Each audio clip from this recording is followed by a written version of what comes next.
Think about this if you're, watching this video and you've been watching a lot of reviews and, you have your opinions and everything. Just think back to this. What 3 or 4 days, 5 days later, a week later after you've seen this movie, what do you really remember? What stands out to you? Superman.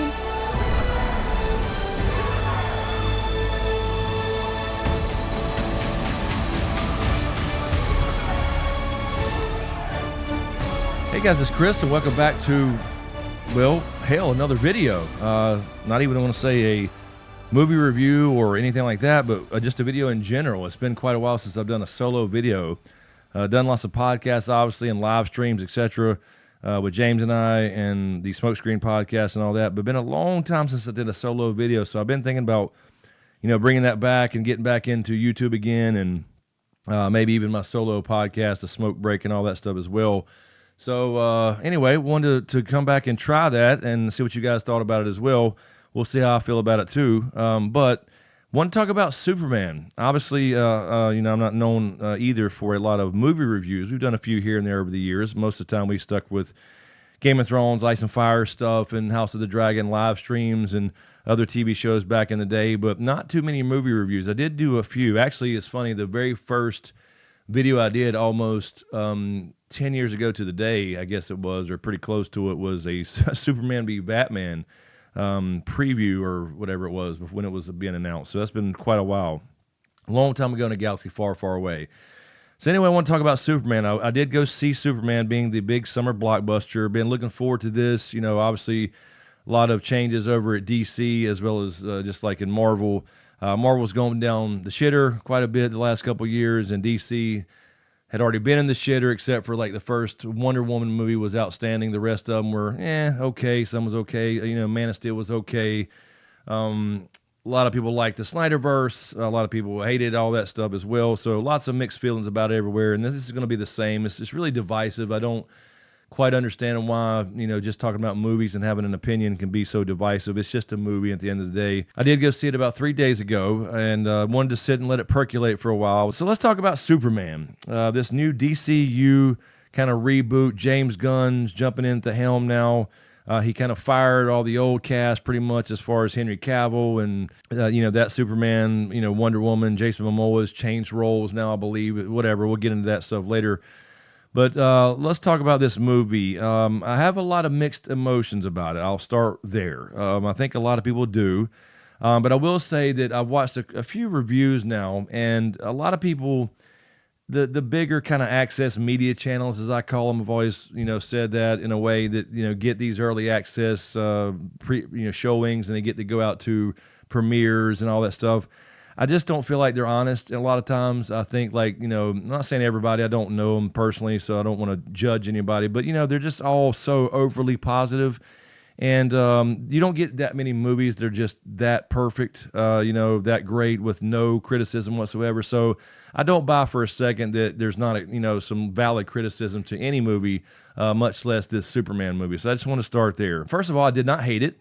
But also did not love it. I'm somewhere in the middle, I believe, like a lot of people probably are. Let's start with Superman himself. I think that David Corenswet, I hope I'm pronouncing that correctly, I think he's fine, actually, as Superman. I think his vibe was right. I think he was a little quirky, didn't take himself too seriously.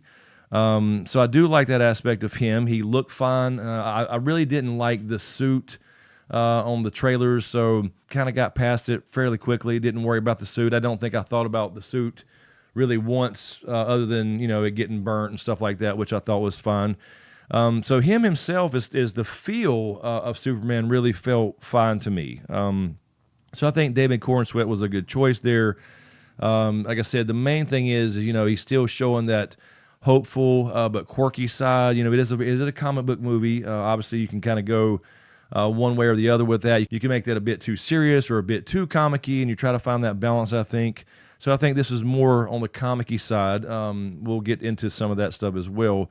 But him himself was fine. I think he was totally fine as Superman and Clark Kent. Now, I will say the first criticism, we didn't get enough Clark Kent. I thought he was fine as Clark. The little bit we got, we didn't get a lot with him and Lois together. I think we could have used more of that to get a more a better sense of their relationship. It felt like they had, when they were together, good chemistry, but we didn't get enough of that chemistry. So that's where I'll start with the criticisms. The other main criticism I have as far as Superman himself goes was, I think he got nerfed. He got way too nerfed, and that's just one of my things about lore. Superman is damn near invincible. Now, doesn't mean he can't be a great fighter. He has to be a great fighter. He did say, he's only been 3 years into his career, so to speak, as Superman. It gave you like the 3 weeks and the 3 years and the 3 days and all that stuff. But he got his ass whipped a lot. And now, to be fair, it was Ultraman. Obviously, I should have said this in the very beginning. We're talking spoilers here. So before I get in too deep, spoiler warning, we're not talking about, this is not going to be some spoiler-free bullshit review. You can't really review a movie without spoilers. That's another opinion of mine, since I've been doing this YouTube thing for 10 years now. So we are talking spoilers. To be fair, though, he did get his ass whipped a lot by Ultraman, which is, again, his own clone, the clone of Superman himself. So somebody just as strong as him can hurt Superman and all that stuff as well, but not really in the sense of like bleeding all over the place and getting bruised up and all that. Unless kryptonite is involved, which it was later on, obviously, we'll talk about that as well with Metamorpho, he can't really even bleed. They mentioned that kryptonite is no longer on Earth, so it feel like we missed a movie. I'll also talk about that in a second as well, like we missed something. It opens up with the big scene that we saw in the trailer, where he comes crashing down near the Fortress of Solitude somewhere. He whistles for Krypto and gets drugged home and gets healed with basically big magnifying glasses to concentrate the sun's energy on him. But it felt like he was always being like drained, almost like a fucking battery. That's the way I took it. So he's always going out, he's getting beat up, he wins some, he loses some, whatever it may be. Whatever, he pulls through with the help of maybe the Justice Gang and all that stuff, whatever it is, but he has to go and recharge almost. He feels like a battery to me. Like, in some aspects he kind of is, because he does get his power from the yellow sun, obviously, so that is a big thing as far as, Superman's core power. But it's not like a battery where it runs out every couple of days or something. So when he, got healed up from that first fight where he apparently lost his first battle, again, I guess that was with Ultraman, but how was he bleeding? How was he wheezing? How does he have broken ribs? I guess Ultraman can maybe do that. Maybe just my little thing about him, because he was, and again, I don't want him to be, well, I guess I do, actually, because Superman is OP. He is overpowered, because that's the whole point.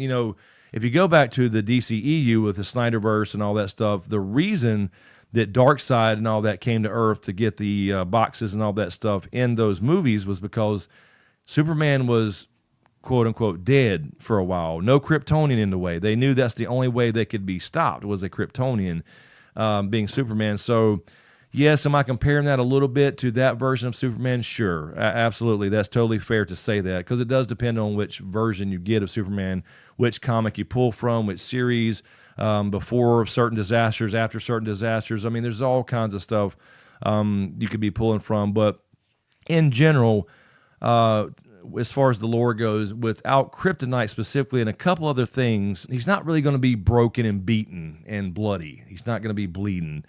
So not sure, whatever, but so it felt like a big nerf for Superman, getting his ass whipped all the time and bruised up eyes and all that stuff. So that's one thing I didn't like. Too weak.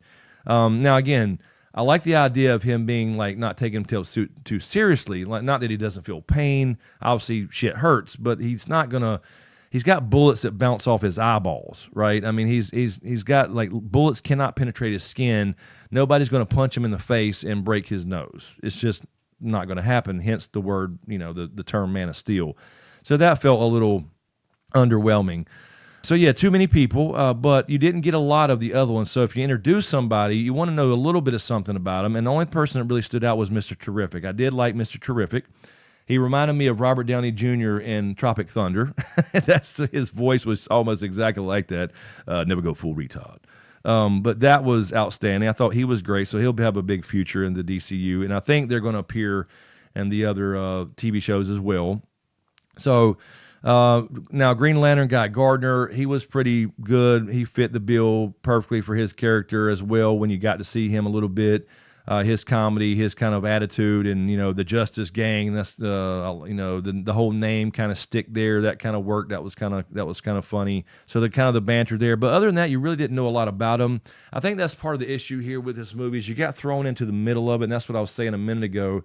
I feel like we missed a better movie that happened before this happened. I think we missed the better movie that would have been the 3 years of him starting his career as Superman. You don't have to do the whole origin story again.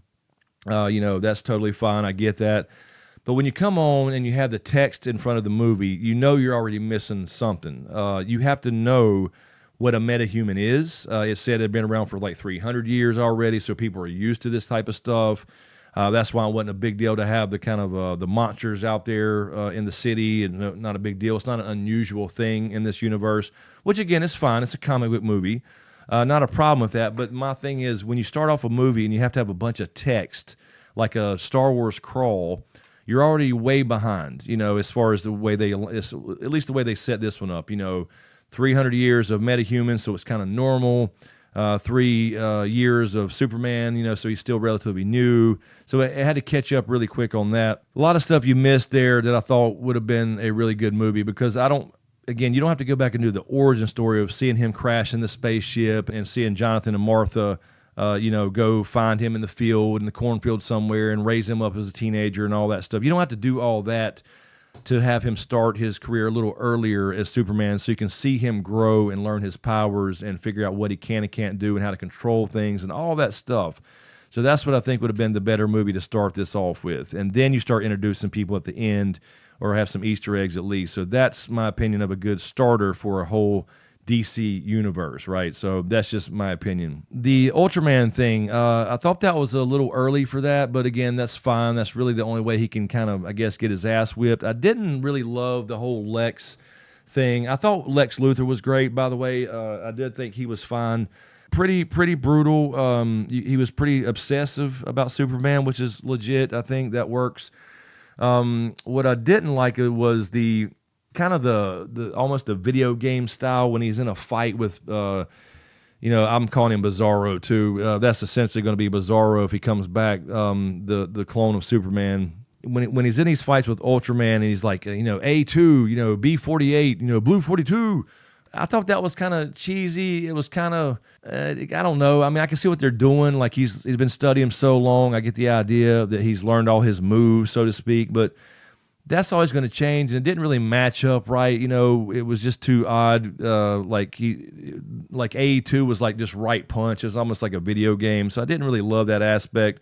But I do get what they were trying to do. Like he studied him so much. The guy even said that on his staff or whatever. He's got a little staff there that helps him fight Superman. So he's fighting the brawn of Ultraman and the brains of Lex Luthor. I get the idea, but it didn't really worked that great. I guess it did for them because they whipped his ass every time, pretty much. Now, one thing I really loved about the movie, my favorite part, so think about this if you're, watching this video and you've been watching a lot of reviews and, you have your opinions and everything. Just think back to this. What, 3 or 4 days, 5 days later, a week later after you've seen this movie, what do you really remember? What stands out to you?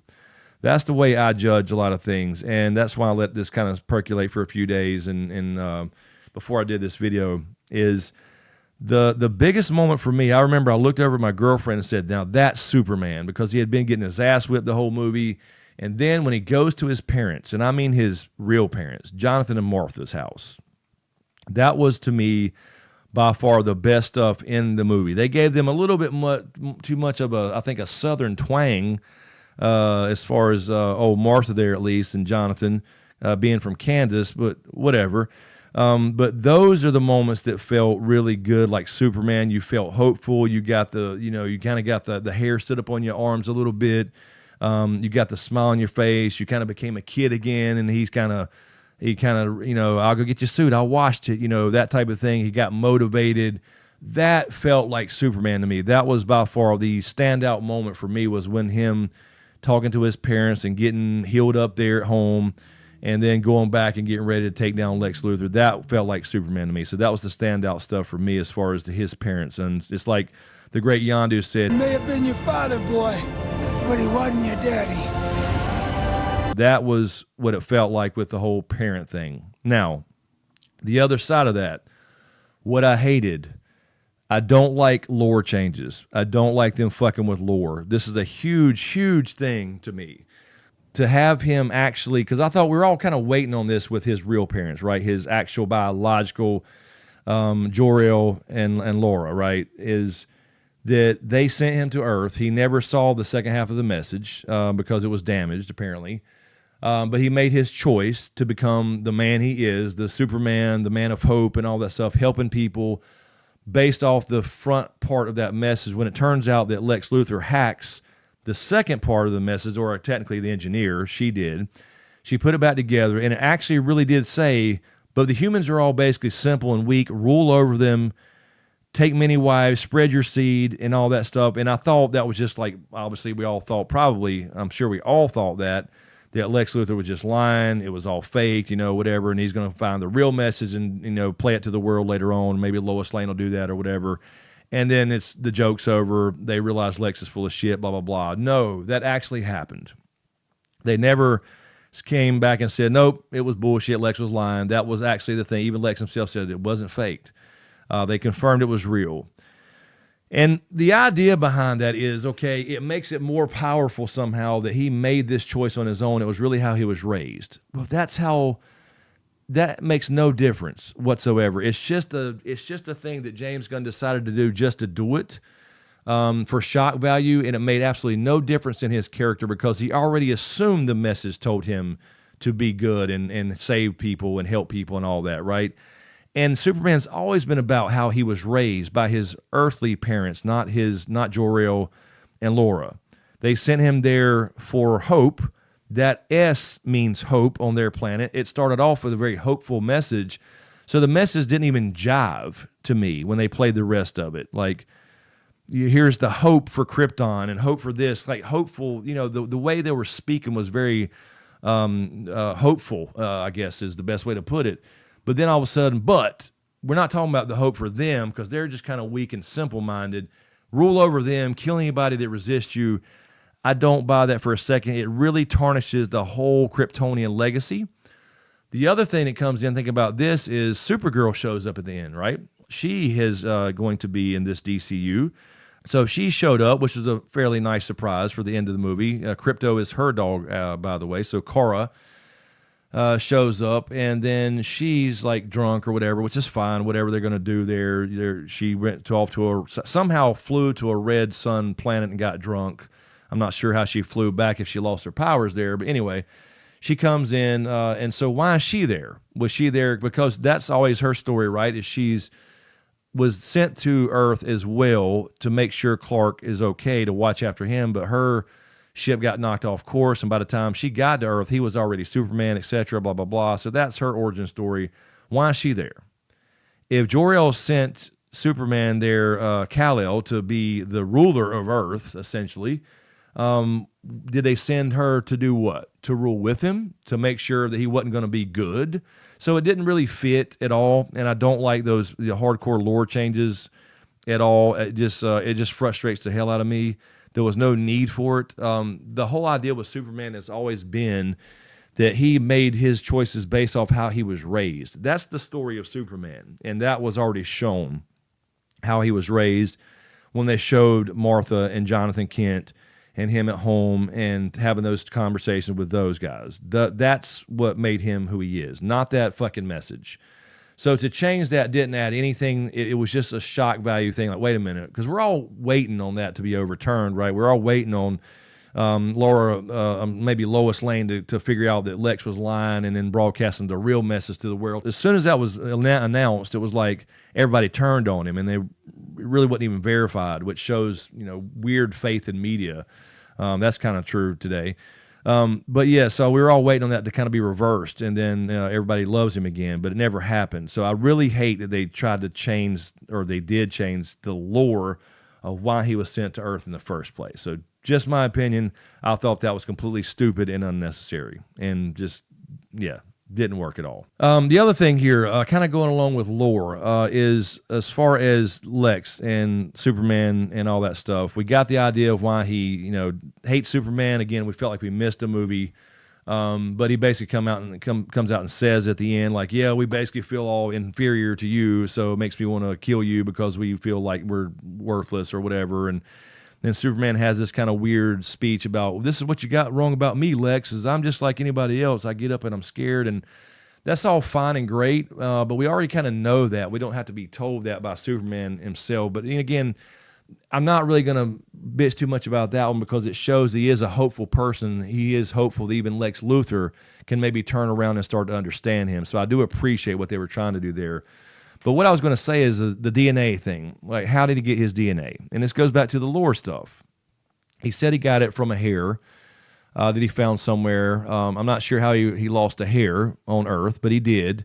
And that's how he got his DNA. How did he get the DNA out? Now, I guess maybe you could use Metamorpho there, but just one of those things that kind of just goes against the core of his power.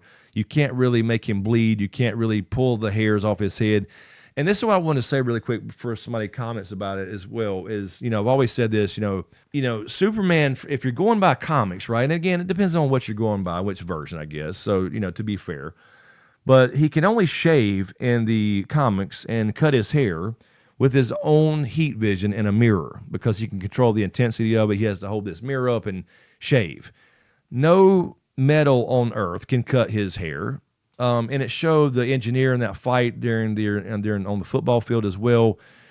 She threw her blades and it, he dodged them, but it cut his hair. No, it doesn't. That wouldn't cut his hair. There was no kryptonite there to make him weak and whatever, to make him mortal. It wouldn't have cut his hair. So how did he ever get the DNA to make, a clone of him anyway? I'm not really sure. So that kind of goes against that again, kind of the weakening of Superman overall, just my opinion. So I just want to put that out there because that's, I bring that up and people are like, he can bleed or he can be cut or he can be hurt. Yeah, he can be hurt in certain situations, but not by anything on Earth. But anyway, I want to bring it up because literally he can't shave his own face without his own laser eyes. That's the point. So nothing's going to cut his hair. Nothing's going to make him bleed. Again, kind of going back to my first point. So just want to throw that out there. That's the only way in the comics that he can shave and cut his own hair. And then just the last couple of things. I mentioned Metamorpho. I thought he was great. I look forward to seeing him again for sure. He was sitting in that cage. He can turn, into kryptonite, which is fine. And that's going to be his weakness. And the only question I have about that scene, if Lex was... They thought the whole plot of Lex was to start the war so he could, have, all this land and name it whatever and be king of this, this nation. But if you really wanted to just kill Superman, why not just go ahead and kill him right there on the spot when you had Metamorpho right beside him when he was weakening him with kryptonite? He shot the other guy in the head, which I thought was a great scene, by the way. It shows that he was damn, serious and they could go a little bit darker when they needed to. Shot a friend, kind of a friend that Superman knew at least, not really a close friend, but he just knew him, just helped him. So played Russian roulette and shot him right in the fucking head. I thought that was great for the scene, not for the guy, obviously. But Metamorpho, I thought he was great. His voice didn't quite match. That's what I thought was kind of cool. But yeah, anyway, he's going to end up being with the whole Justice Gang, if that's what they're going to call it. That'll eventually obviously become Justice League, but it's kind of a running joke right now. So why not just kill him there? I thought Miss, Eve Teschmacher was great. You look at her, she was just always in the background. You didn't really think too much about it. She's just a kind of the quote-unquote ditzy blonde who's just taking selfies or whatever. Turns out she's the hero of the whole fucking movie. She's kind of getting by with the selfies, and she's doing it on purpose to get all this incriminating stuff on Lex the whole time. So all the backgrounds had all this information, which is why she sent all those selfies to Jimmy Olsen. So I thought that was pretty good. The last thing I want to mention really quick, I've been ranting too much already, or rambling too much, I should say, is that, there was too many, and I'm sure you've heard other people say this, but it's so true. There was too many great emotional scenes that you need to let sit there and just percolate for a minute and, get emotional over and let it run, that were interrupted by attempts at comedy. Too many comic relief moments that didn't really work.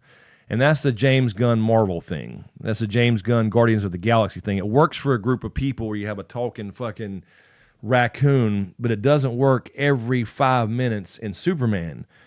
Krypto, another example of that. I thought Krypto was fine in the movie, but they were overused a little too much with the Krypto interrupting things and then kind of making Lex a joke at the end where he comes and starts biting on Lex and throwing him around like a rag doll. He could have killed him easily. Krypto can kill somebody just by accident. He's powerful too.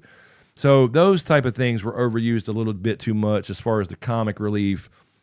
You had those moments, the really good moment between Clark / Superman and Lois when the dimensional monster was out back, and that was kind of a joke in the background. That was okay, but then just let them have that moment instead of start talking about, well, he's not really my dog, and the dog's not great, and he's not really a good dog, as blah blah blah. So just let that sit there, let them have that emotional connection, that moment, and not joke about everything every 5 minutes. So that's the other thing. But then again, that's just a James Gunn thing, I suppose. So that's that James Gunn stuff coming through. That's that one concern that everybody's worried about. Can James Gunn do a Superman movie versus a Guardians of the Galaxy group type of thing, which he's obviously very good at. So anyway, that's my last real main critique of Superman was, again, just kind of interrupting too many powerful moments with comedy, or at least attempting to. It just didn't work everywhere. So anyway, I think I'm done rambling. That's probably enough. I'm not sure how long I've been going here. Probably enough. Hopefully, I got all my main points out. I'm sure there's something I'll forget, but let me know what you guys think in the comments. I enjoyed it. Again, overall, enjoyed it. Didn't love it. Didn't hate it. It wasn't some blockbuster. It wasn't wonderful. It wasn't great. It wasn't horrible. It wasn't bad. It was just somewhere in the middle. You change a few things here and there. It could have been really good. As far as some of the lore things, the weakening of Superman, kind of the nerf he got, I feel like he got with the James Gunn version. I don't know. I don't know that. I think it'll be fine. He'll be fine as far as him, the character himself. I think he's great. But if you're going with this kind of weakened version of Superman, this is going to be what you get, right, throughout the whole DCU, whatever comes next. So it kind of sets the tone, and I think they missed a lot of opportunities.